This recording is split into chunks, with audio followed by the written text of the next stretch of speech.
Here we go. Sorry, 1 second. 1 second here. Always everywhere. Take your time. Take You your time. try. We do. That's all we can do some days. Anyway, hi guys. Nice to meet you. Or no, let's just start over again everywhere.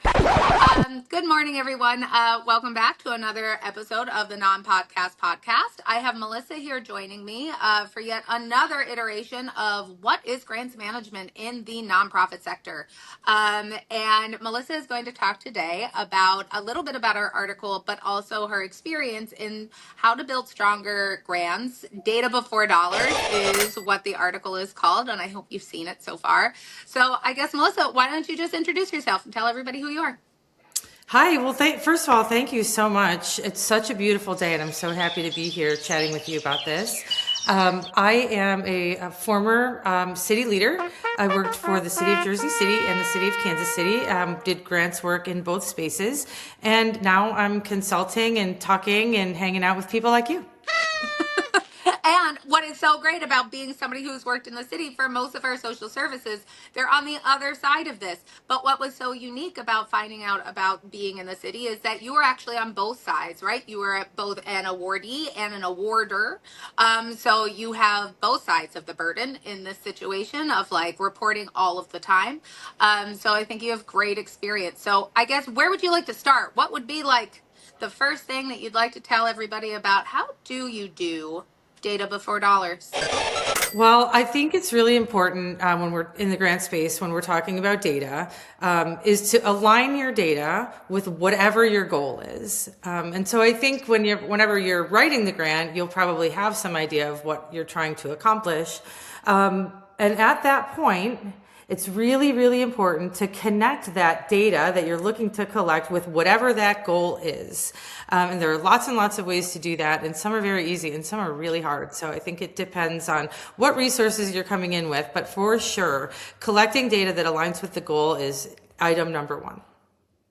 Great. So, and I think a lot of our prior podcasts have centered around like collaboration and communication. And I think it's such an easy thing to say, and yet so many people, it's hard to also execute, right? The amount of times that finance and development and program actually don't know when they have been applying for a grant or have been awarded a grant, or even what the stipulations are afterwards for reporting, I think can also make it really difficult. So I guess if you had to describe your dream department and your dream like workflows in this build better, stronger grants, what would be those dream workflows?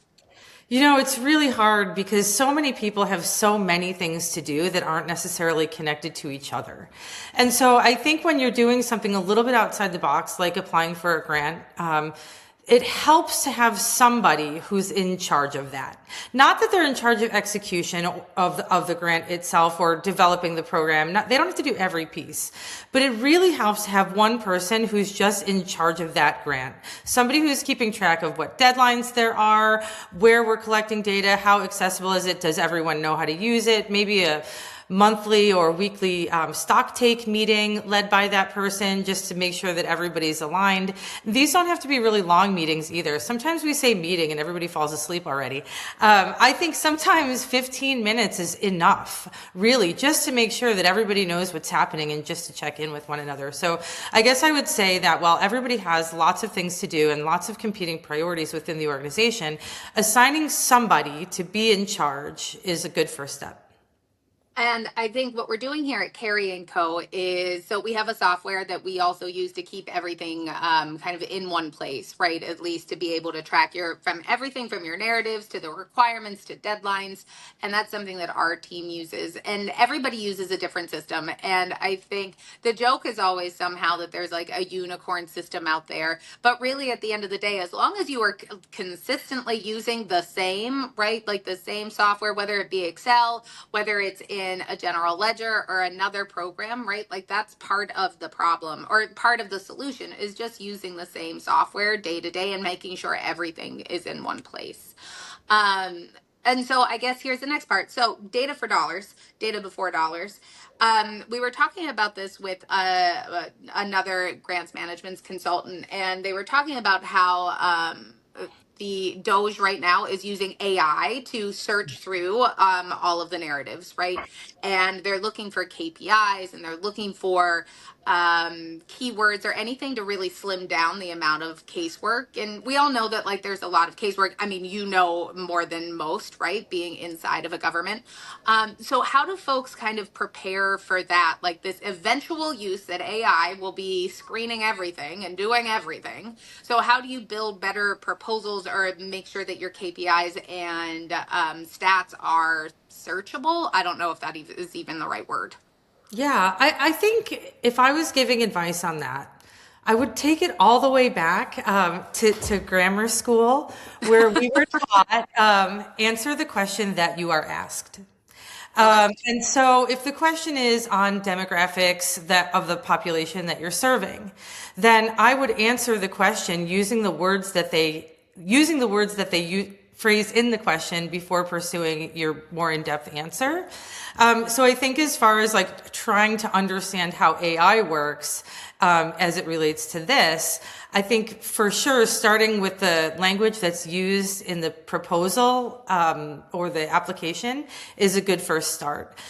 Good first step. But I also think that in terms of AI and what it's looking for, I mean, if the more specific that you can be to your constituency, your population served, your work product, your outcomes, AI isn't necessarily going to search those things out, right? It's looking for buzzwords. So maybe the more specific that you can be, the better in writing your proposals. I love that. Actually, when we were talking to Craig Shelley, the CEO of Schultz and Williams, our fundraising arm here, oh gosh, 100 years ago, yesterday, I can't tell.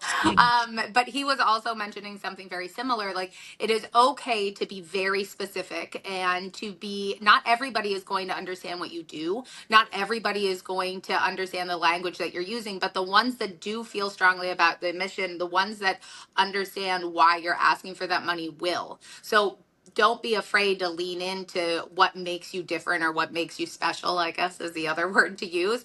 But I think that is a nice mirror, right? Don't just go for buzzwords. Don't also use AI to create buzzwords in your narrative. Make sure it's specific to what you're actually doing is probably a good short and long term Yeah. strategy to making sure your narratives make it.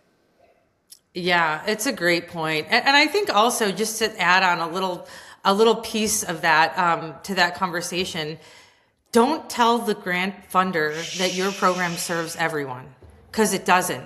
Right. It doesn't. Right. So you need to be as specific as you can to be clear on the mission that you're really trying to achieve. Right, because honestly, then you're going to be judged by the fact that your mission is supposed to be serving everyone. And that right there, I'm not even sure how to measure success on that, right? Because I'm not sure everybody is doing everything at once, anyhow. Yeah. So making sure that your constituency is the one that is being, and you know what?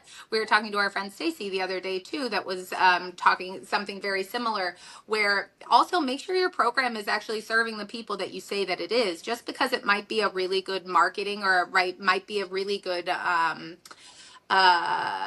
banner for your mission doesn't actually mean that that program or that new initiative is working as well as it is. And I think being honest about what is working and what isn't is probably a stronger one as well. Yeah, totally agree with that. Which I actually brings me to my next and my favorite point is, or my favorite questions are, what are red flags? What are pits and challenges that people can kind of avoid if they can't, if they're not going to hire us? What is some like free advice that we can give? One piece of free advice I would offer to anybody who's trying to work in the grant space is to make the data collection during the implementation process as low barrier to entry as possible. And what I mean by that is don't create complicated systems. A Google form is fine, honestly, and especially if let's say I'm doing work in the homeless space and I have 3 different shelters that I'm working with, everybody has a Google form. True. So don't try to create something very fancy that only one organization has, the other two don't. Now you have to try to marry data. Somebody's using a clipboard with a pencil and somebody's using a complicated Right. custom built software. Those two data sets are not going to easily be put together. So try to keep the barrier to entry or to alignment really as easy as possible using commonly known tools so that everybody can participate in a way that feels cohesive. Oh, good point. And make sure you understand why you're doing it. Collect the data. It doesn't really matter what it looks like as long as the data is being collected and you can analyze it different or later. So that is an excellent point. I think as we're like closing out, Melissa, do you have any other thoughts or feelings that you would like to share with our folks? I think I'll offer do not feel constrained by the funding streams that you see are available. Because many people, and you know this, who are working in the nonprofit space are creative and innovative, and they understand how to solve problems on a shoestring. And so you can and should extend your funding strategy, fundraising strategy, to include that creativity and that innovation. And if the grant space is changing, then see how you can look at other revenue streams to kind of adjust to the changing landscape. Love that.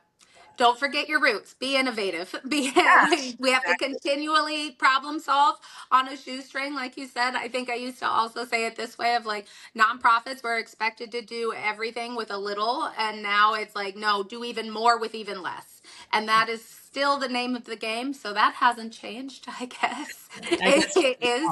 Yeah.